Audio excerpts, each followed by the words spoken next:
You don't feel weak because you lack purpose. You feel weak because you're standing at the exact place where God likes to start. Hidden, afraid, overlooked. Not because you're insignificant, but because something powerful is about to be revealed.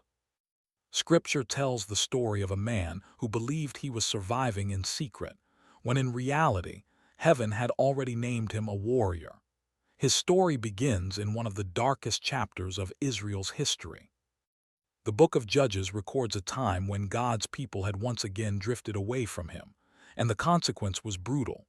For 7 relentless years, the Midianites invaded the land like a plague. They stripped Israel of crops, livestock, and dignity. Every harvest was stolen. Every effort felt pointless. Families were driven into hiding, into caves, dens, and mountain strongholds, just to survive. This wasn't just national oppression.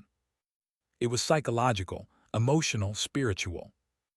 Imagine working the land for months, only to watch everything vanish overnight.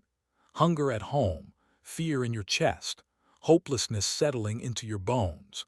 An entire nation learned to live quietly, carefully, afraid to be seen. And that's where the story narrows its focus. One man, one moment, one hidden place. Gideon is found doing something strange, thrashing wheat inside a winepress. A winepress is a pit, low, enclosed, designed for crushing grapes, not processing grain. Gideon wasn't farming efficiently, he was hiding, trying to survive without being noticed. And it is there, in that pit of fear and secrecy, that the angel of the Lord appears and speaks words that sound almost offensive in their contradiction. The Lord is with you, you mighty man of valor. Mighty. Valor. From a man hiding underground. Gideon's response is exactly what you'd expect. Disbelief, frustration, maybe even sarcasm. If the Lord is with us, he says, why has all this happened? In other words, look around. This doesn't feel like victory. This feels like abandonment. And that tension, between what God says and what we see, is where many people get stuck. Because God's call on your life is never based on your current conditions or your personal confidence. It's based on His presence. God didn't see a coward in a pit. He saw a warrior in preparation. The truth is this: God often speaks destiny over us at the very moment we feel the least qualified to receive it. He doesn't wait until we're polished, confident, and ready for the spotlight. He steps directly into our winepresses, our insecurities, our fear, our self-doubt, and He speaks truth that contradicts our emotions. If you feel weak, overlooked, or insignificant right now, you are not behind. You are positioned. But Gideon doesn't suddenly become fearless, and Scripture doesn't hide that. This mighty man of valor is full of doubt, and instead of pretending otherwise, Gideon does something honest, something many believers feel ashamed to admit. He asks God for a sign. Not once. More than once. First, fire consumes his offering, powerful, but still not enough to quiet his fear. Later, facing the real task ahead, Gideon lays out a fleece and asks God to confirm His word. Dew on the fleece, dry ground around it. God answers. Then Gideon, still trembling, asks again, this time the reverse. And God answers again. This matters, because Gideon wasn't testing God out of rebellion. He was reaching for assurance. And here's the beauty of it: God was not offended. Our honest doubts do not disqualify us from God's purposes. Real faith is not the absence of questions. It's the courage to obey while still trembling. God invites our questions. He welcomes our need for reassurance. He is a secure Father who understands fragile hearts taking their first steps toward obedience. Called in weakness. Reassured in doubt. Now Gideon is ready. Or so it seems. Because God is about to do something that defies all human logic. Gideon gathers an army, 32,000 men, respectable, reasonable, enough to believe victory is possible.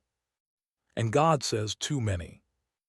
not because they'd lose, but because they might win and take the credit. So the army is reduced. First, everyone afraid is sent home. 22,000 leave. Then another test, another cut, until only 300 remain. 300. Against an enemy described as countless as locusts, their camels like sand on the seashore. This wasn't poor strategy. This was intentional dependence. God was stripping away every illusion of self-sufficiency so that when victory came, there would be no confusion about its source. And here, where this story collides with our lives, sometimes what feels like loss is actually preparation. The client disappears, the budget shrinks, the backup plan fails, and we assume the mission is over, when God is simply removing competitors for His glory. God's power is not an addition to our strength. It is perfected in our insufficiency. With trumpets, with empty jars, with torches, that's how the victory comes. Not by might, not by numbers, but by obedience and divine strategy. Now ask yourself, what is the Midianite army in your life right now? What feels overwhelming, unstoppable, impossible? And where is your winepress? That quiet place where you're hiding, doing just enough to survive, convinced you'll never be more than this. Hear this clearly. God is not calling you out because you are strong. He is calling you out because He is with you. Stop measuring your future by the size of your enemy. Start measuring it by the size of your God. Lay down the fleece, ask the questions. Release the army you've been trusting in, your intellect, your resources, your control. Because God can do more with 300 surrendered hearts than with 32,000 confident ones. You are not defined by your weakness. You are defined by the presence of the Almighty who stands with you in the pit and calls you by a name you haven't grown into yet. The Lord is with you, you mighty man, you mighty woman of valor. And when the time comes, smash the jar, lift the light, sound the trumpet, because this victory was never meant to be explained by you. If this message reached you at the exact moment you needed it, don't ignore that stirring. First, I want you to do something simple but powerful. In the comments, write one sentence. Where do you need God's strength to meet your weakness right now? Naming it is the first step out of the winepress, and your words may give courage to someone else reading them.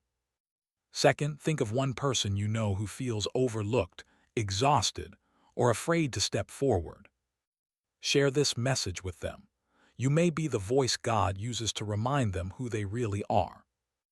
And finally, if you want more messages like this, stories from Scripture that speak directly to real fear, real doubt, and real battles, subscribe and stay connected. You don't want to miss what God might say next. Remember this. You were never hiding from God. He found you right where you are, and He's not finished with you yet.